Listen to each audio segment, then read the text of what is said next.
I sat on my balcony, preparing to smoke the last cigarette of the night.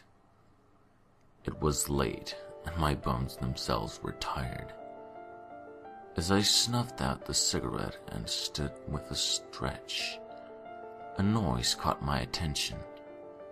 It was so faint that I immediately brushed it off as the wind and continued on to bed, the noise already out of my mind.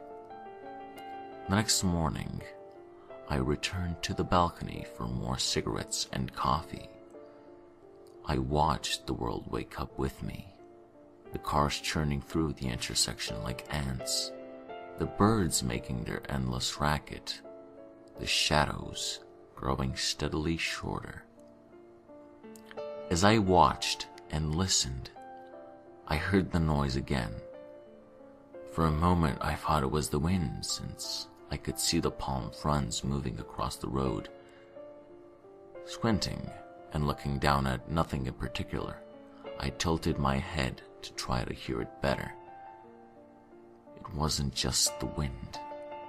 There was a voice. I tried to brush it off again and continued about my day, returning to the balcony once in a while for another cigarette. I found myself squinting and tilting my head each time, the world around me forgotten in favor of this whispering wind.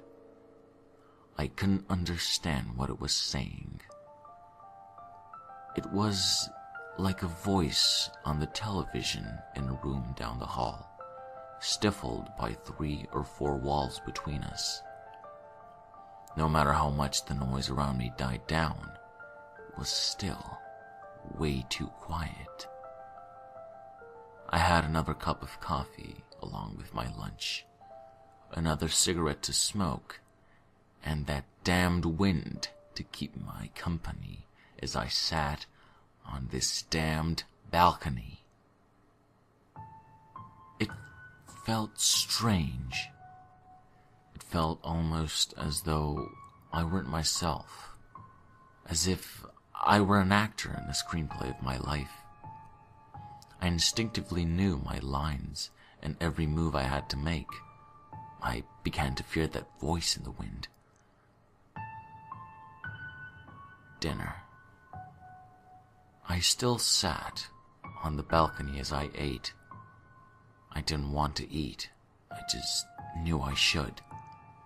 I wasn't even sure what I was eating, but I still ate it out of necessity. I lit my cigarette and listened intently. I would hear what this voice said. I must hear this voice. For an hour, I sat still, allowing my cigarette to burn down to my knuckles. I didn't move as I felt it sear my flesh.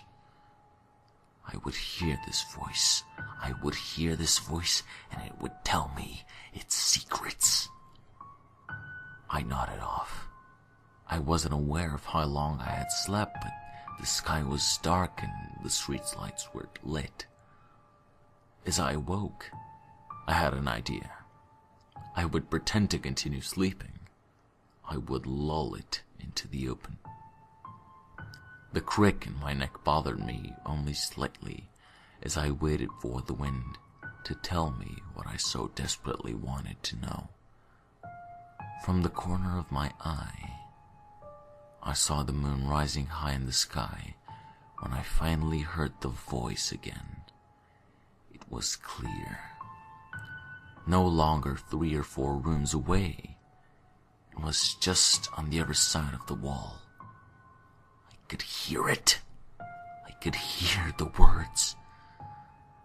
My internal celebration was cut short, however, when I finally heard the secret the wind had been keeping from me. The antipsychotics appear to be working, Doctor.